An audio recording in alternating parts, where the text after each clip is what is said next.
you all to the 4th edition of Orange City Literature Festival organized by SGR Knowledge Foundation in association with GH Raisoni University, powered by Raisoni Group of Institutions. I am Ruta Karandikar, delighted to be your anchor for today's session. So today's session, 10 flashpoints, 20 years national security situations that impacted IDEA, and we have wonderful guests with us. Welcoming Mr. Manish Tewari. Our second guest, Ms. Sarita Kaushik.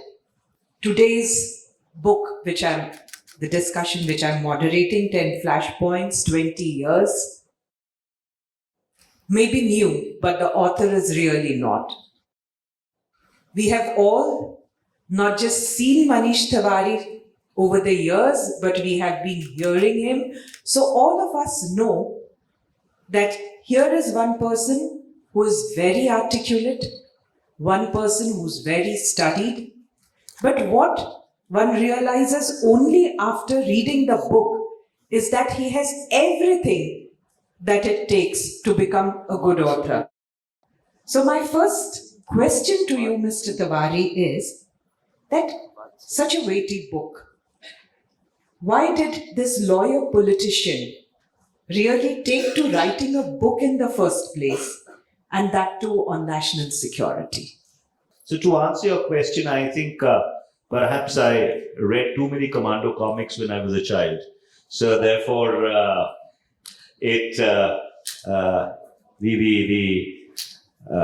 the academic interest in issues related to national security kind of had been a passion for a fairly long time.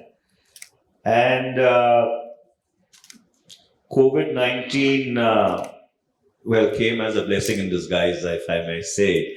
Well, you shouldn't call a pandemic a blessing in disguise, but it really gave me those 6 months which were required to actually put pen to paper. And so therefore, this book is really the outcome of a lot of boredom that I was trying to beat during COVID-19. Mm-hmm. So I think I will also ask you this rejoinder that 6 months is the time that you said you took. But this must have involved a lot of study, and especially sitting inside the house when access was probably difficult. How did you manage to put in so much of work? Well, essentially, a lot of what has been written, I mean, if you look at the 10 flashpoints over a period of 20 years, all of us, at least our generation, has actually lived through it.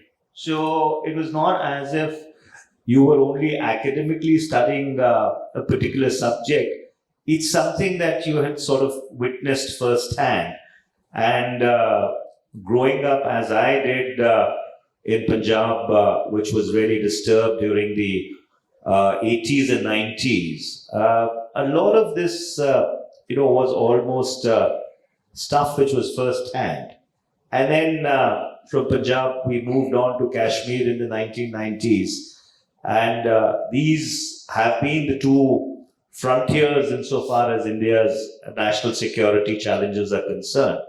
So I think the book was there inside me. It just needed that amount of mind space and that amount of time to be able to really type it out. So therefore, the references and the contextualization wasn't really too difficult. Lovely. Just for the audience, I would like to tell you that this particular book is a take on the 10 flashpoints in what we can probably call our near past history, and which I feel everyone has probably heard of all these flashpoints. But what is really his take is something which is worth reading, because it gives an insight right into how our country has evolved in the past 20 years. So here is my next question, that why 20 years?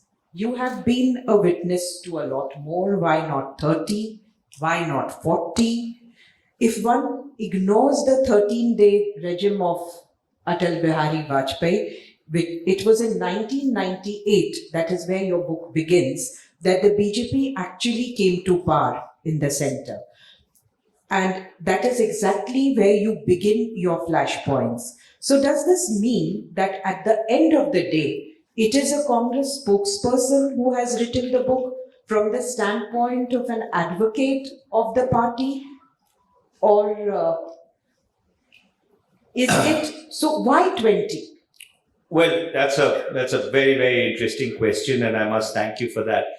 The thing was that you really had to draw a line somewhere. So, as you said, it could be 30 years, it could be 40 years, it could be 50 years, it could have gone back to 1947 or even beyond that. And the reason why I chose to start in 1998, because the second nuclear tests, which were carried out by the government of former Prime Minister Shri Atal Bihari Vajpayee, really marked a new moment in what you could call the contemporary strategic realities of India. So, in fact, when I was writing the book, I thought that possibly we could have begun with the whole debate around the Comprehensive Test Ban Treaty, which India rejected in 1996. But then I concluded that possibly the nuclear explosions of May 11th and 13th, 1998, would be a good starting point to really begin. And that period from 1998 to 2019, where the book really ends with Kashmir, kind of sort of fitted very neatly into a 2-decade perspective of India's security challenges. Right. I will take you to a sentence which you have written in the first chapter, which I would like to read out as it is. The chapter is 1998, Testing Times. It is evident to any discerning observer of Indian politics that the deliberately ambiguous formulation of India's nuclear doctrine was to inject an element of muscularity into its national security narrative. The target was the more hawkish constituency of Indian society who thrive on elevated levels of bellicosity. So, it is a statement of concern because of what it hints rather than what it says directly. I will ask it to you straight. Do you feel that the BJP government has compromised on something as important as a nuclear doctrine just to suit its vote bank politics? Well, let me contextualize that particular sentence which you read out. And obviously, there would be something before it and after it. But the fact remains that if you were to rewind back to even 1964, where the first chapter begins with the Chinese nuclear tests, the BJP in its earlier avatar, the Jansang, had been a votary of India going nuclear even at a point in time when the nuclear option or the weaponization of the nuclear option was not even in the realm of debate in India because of the entire pacifist tradition of our freedom struggle. Now, if you were to extrapolate from there to 1998, when Mr. Atal Bihari Vajpayee's government decided to carry out those nuclear tests, there was a political context to it. And the political context to it was that it was an extremely unstable coalition, if I were to use that particular phrase. And in that chapter, I have mentioned that, nothing focuses the mind of a government more than an external security challenge. So therefore, it wasn't only the nuclear test, but actually the fallout of that test or the management of the fallout of that test which sort of drew the entire government into some kind of cohesiveness which was missing earlier. Now, was that advertent or was that inadvertent? Did Mr. Vajpayee actually plan that in that manner? You know, with the dramatis persona who were part of the decision making of that particular moment not being there, you know, it's at best a second guess. But to say that the nuclear test did not have a political context to it, I think would really not be the correct thing to say, because when governments take decisions, you know, they factor in a number of implications, strategic, economic, political. And I do think that the condition of the coalition at that point in time is also a factor which would have been with them. Right. There is a very interesting snippet in the book where you mention that when Narasimha Rao handed over the reins to Atal Bihari Vajpayee in 1996, he told Vajpayee ji, Samagri tayar hai, you can go ahead about the nuclear test in a chit, which later was our Pokhran blast. So, you see, you have used a lot of words like alleged international pressure and reportedly told Vajpayee. But this is very interesting. So I would like to know whether it is part of the Chinese whispers in the corridors of power in Delhi, to which obviously you're privy, or is this specific information that you have? No, I think this is a direct quote from Mr. Narasimha Rao's biography, The Half Lion, which was done by Vikram, whatever his latest biographer. I think it is footnoted because this was actually a direct quote from that book where his biographer says that when Mr. Narasimha Rao handed over the reins to Mr. Vajpayee, he told him, and this is also public knowledge. The fact is that in the November of 1995 or the December of 1995, we were fairly close to a test. And the preparations for that nuclear test had been made, and then suddenly Prime Minister Narasimha Rao decided to stop that. Now, was it because, as it is alleged, that American satellites had picked up that India was going to go ahead and test and there was international pressure? Or was it because, we were in the initial stages of our economic liberalization, which we had commenced only in 1991?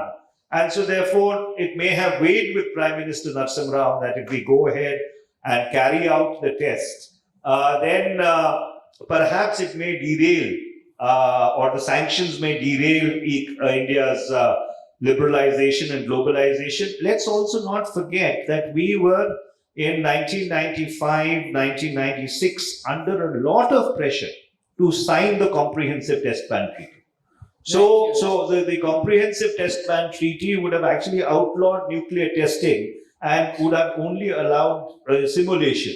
So the driving force in 1995 to carry out the test was that let us test before we have to sign the CTBT. It's another matter that in 1996 then we went and rejected the CTBT, and then the United Nations, the US took it to the United Nations General Assembly, got the treaty through, and then of course they never ratified it and the treaty was still born.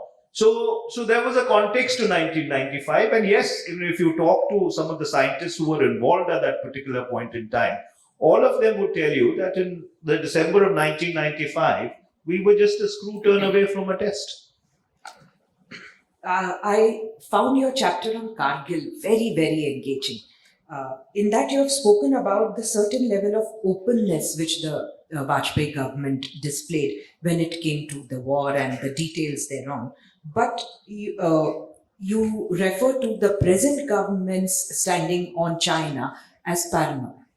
So, at that time, we are aware that the government, the army, the intelligence agencies, as well as the Jammu Kashmir government and its agencies were not able to clearly assess the possibility of a large-scale Pakistani military intrusion. You were which was part of the Kargil Review Committee, as you have mentioned in the book. Now, India was underprepared. You have given quite a lot of details about that. But when it comes to the present government's current position with China, which you have written about, do you want to say that the government today is bowing down to China, and that is why we do not see the same permissiveness? Do you feel that we have really lost ground somewhere, and that is what the government is trying to hide? That is what comes across from this chapter. Well, first of all, it's a cultural thing.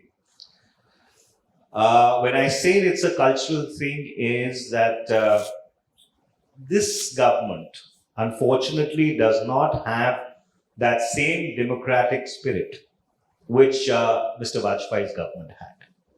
So I think that's an absolute non sequitur. Mr. Vajpayee's impulses were really shaped by the fact that in the November of 1962, when he was a part of a 4-member group of Jansangh MPs in the upper house, he went and told Prime Minister Nehru that there should be a discussion on the Chinese aggression.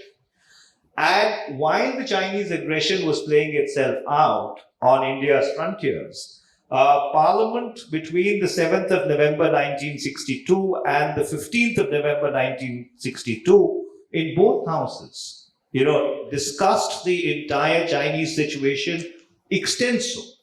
It's another matter that Mr. Vajpayee chose not to return that favor when he was Prime Minister, when the Kargil transgressions took place, because though the lower house of Parliament was dissolved and it was only a caretaker government, but the Rajya Sabha was very much in existence because it's a continuous house.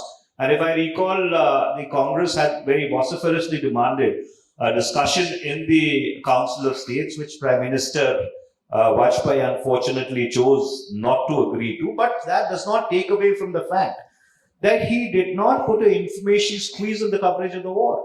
So you have the Kargil war actually playing itself out live into the homes of, let's say, 183 million Indians who might have had a cable and satellite connection at that point in time. But when it comes to the current government, yes, they are paranoid about discussing China.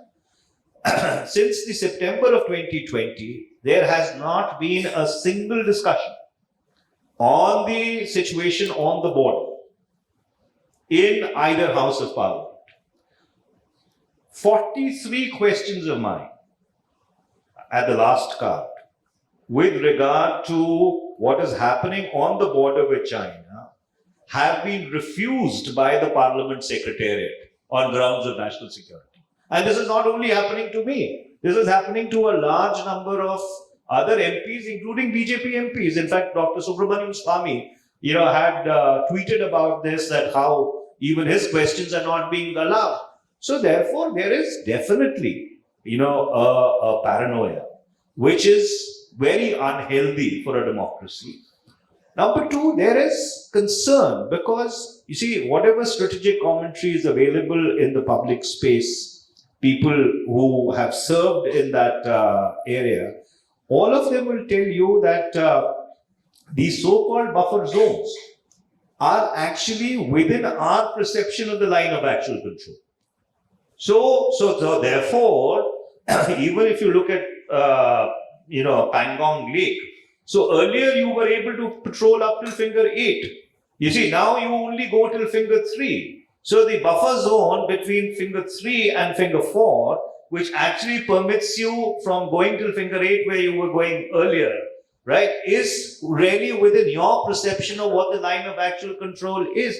Similarly, at all other disengagement points, where disengagement has taken place till today, these buffer zones. Now, government can argue that, look, the border is not delineated, the border is not defined, but then we have a perception of the LSC. And that perception of the LSC had actually led to our patrolling points being delineated way back in 1975 by the China Study Group. And our patrols used to go right till there. So the fact is that we've not been able to access, and some of this goes back even to the UPA time. Depsang we've not been able to access going back to 2013 when the Chinese transgressed, and we've not been able to patrol up to our patrolling points. But most of it has happened subsequently. So yes, to answer your question in one word, there is a paranoia, which is afflicting this government, and I don't think it's healthy for democracy.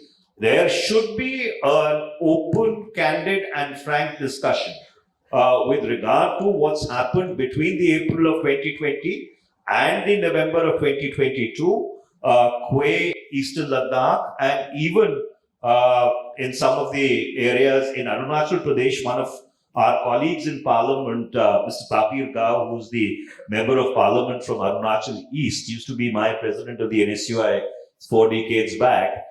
He's actually articulated in Parliament not once but repeatedly that the Chinese have even intruded into the Upper Subansiri district. So therefore, I think the nation deserves to know that what is the situation on our borders today.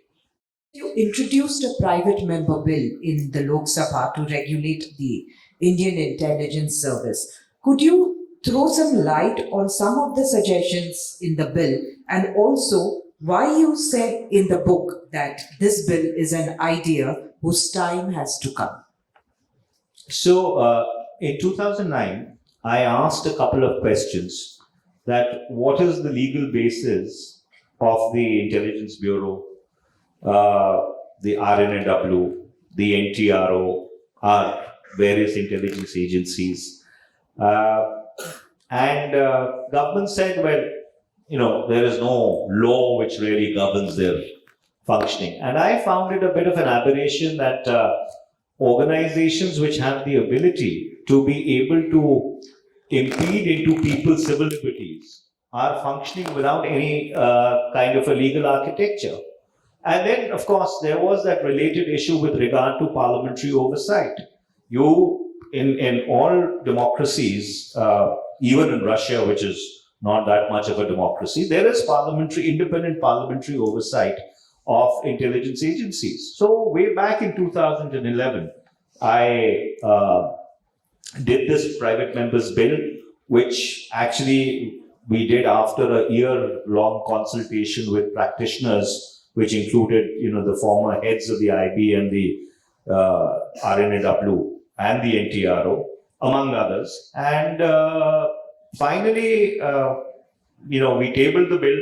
Then I went to government, the bill lapsed. So when I came back to Parliament again, I have retabled it because it's not only the Intelligence Bureau and the RNAW. Even the Central Bureau of Investigation is an illegal organization.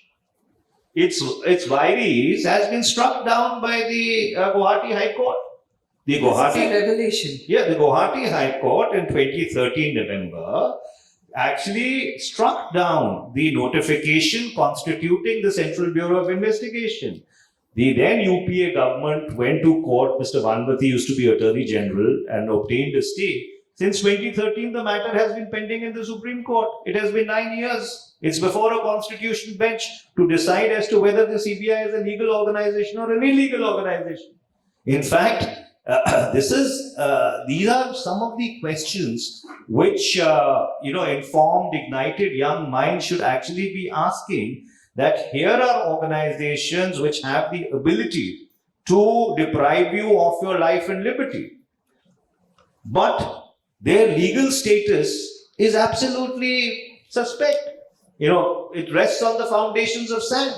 And that's why I repeatedly kept saying that whether it is the Central Bureau of Investigation, it's the Intelligence Bureau, it's the RNAW, it's the NTRO, or it is any other organization which operates in an area where they have sweeping powers, and which, in fact, this government has enhanced considerably, to be able to transgress into the lives of citizens, there should be a robust legal architecture which should regulate that. Because we are in Maharashtra, I think I should ask you this question with respect to your chapter, India's Nuclear Shangri-La.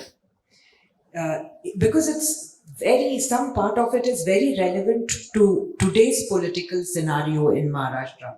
You have written of how the left withdrew support to the Dr. Manmohan Singh government and a trust vote had to be passed, and then there was an orchestrated attempt to sully the image of the Congress by claiming that the votes were got for cash.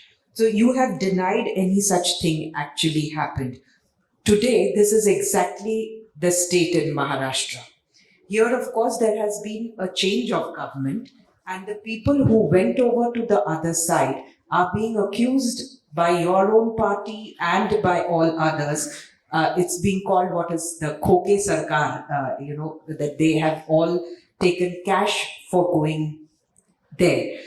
So, in the chapter, you have said that there was a mental block in the media, that the media refused to believe that someone could have voted according to the conscience. Now, why is it so difficult today to believe that the Shinde faction of MLAs may have voted according to their conscience? Look, you've asked a couple of questions. Let me reply to them one by one. So, first of all, on the nuclear deal. Prime Minister Dr. Manmohan Singh, who I had the occasion of meeting yesterday also, and he was only following through on the next steps in strategic partnership initiated by Prime Minister Vajpayee in 2003. So it is not that Dr. Manmohan Singh was doing anything different from what Prime Minister Vajpayee would have done had he, won the election in 2004. So for the BJP to actually oppose the nuclear deal, was a bit of an oxymoron. I mean, it was something which wasn't really understood. Number two, with regard to what happened on that particular day when the confidence motion was tabled, I think that was a historic low in our parliamentary democracy, when you have bundles of wads of currency notes being actually put on the table of the House. Number three, all investigations which took place subsequently, which were court monitored, said that the entire thing was an orchestrated drama. None of the people who were allegedly involved in that. In fact, I talk about a particular news channel which decided to withdraw a sting operation which they had claimed to have done at that point in time, because they realized that the evidence was very thin. Number four, insofar as Maharashtra is concerned, look, I have not made a value judgment on that. What happened, according to me, was unfortunate for the simple reason that, there was a particular mandate which a particular political party or representatives of a particular political party had got. And so therefore, if they really wanted to leave, I think the honorable thing to do would have been that they should have resigned their seats. They should have recontested. And if people would have voted them back in, then done whatever they needed to. Unfortunately, you see, we have elevated immorality to a new normal in this country. No longer does it really shock the conscience of people, if you have governments being toppled like nine pins. And that's why internationally, India has acquired the reputation, and I use the word unfortunately, of really being a controlled democracy. So I think these are extremely worrying trends when what should appear even at first brush to be immoral, when that becomes a normal, it does not shock us any longer. I think there is something fundamentally going wrong with the psyche of the nation. And this is about the last chapter, Kashmir, the dormant volcano, where you speak of the abrogation of Article 370. You have elaborated on your stated position, which we've heard earlier. What you have written is that it would require surmounting ideological dogmas in the broader security interest. Would the NDA have the conviction to prioritize national interest in Jammu and Kashmir above everything else? Only time would tell, is how you end the book. So only time would tell. So what exactly is the national interest that you want the NDA to prioritize? The first thing is that India has not been able to break out of its neighborhood since 1947, primarily because of the baggage of partition with Pakistan and the situation that we have with regard to China. And this is not now, this has been going on from 47 onwards. Number two, if India has to actually acquire its full potential, right, it needs a unified South Asia. And in the unification of South Asia, whether as a free trade area or as a seamless entity like the European Union is, the India-Pakistan gridlock is the biggest stumbling block. For India to surmount its developmental challenges, hunger, unemployment, poverty, education, etc., we need 30 years of peace on our periphery. And for that, we have to find a modus vivendi with both Pakistan and China. Number four, there is a mismatch between our national security challenges and our defense expenditure. Either we have to reduce our challenges or exponentially increase our defense expenditure. So, in the context of Kashmir, the abrogation of Article 370, in my view, and I am also a counsel for one of the petitioners because the challenge is pending in the Supreme Court. In my opinion, even as an academic, is that it was really unnecessary because Article 370 had been hollowed out, since 1957 onwards or 1960 onwards, that it was really more symbolic than substantive. So by repealing it, it's not that as if this government has achieved something which wasn't the de facto situation earlier.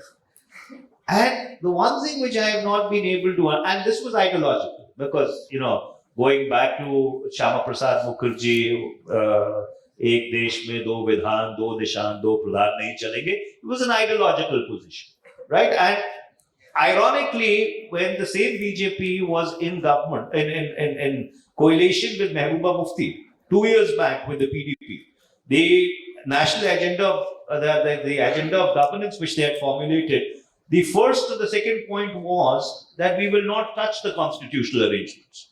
So that's another debate. So the short point I'm trying to make is that, look, best way of safeguarding your country is to ensure that your people are cohesive.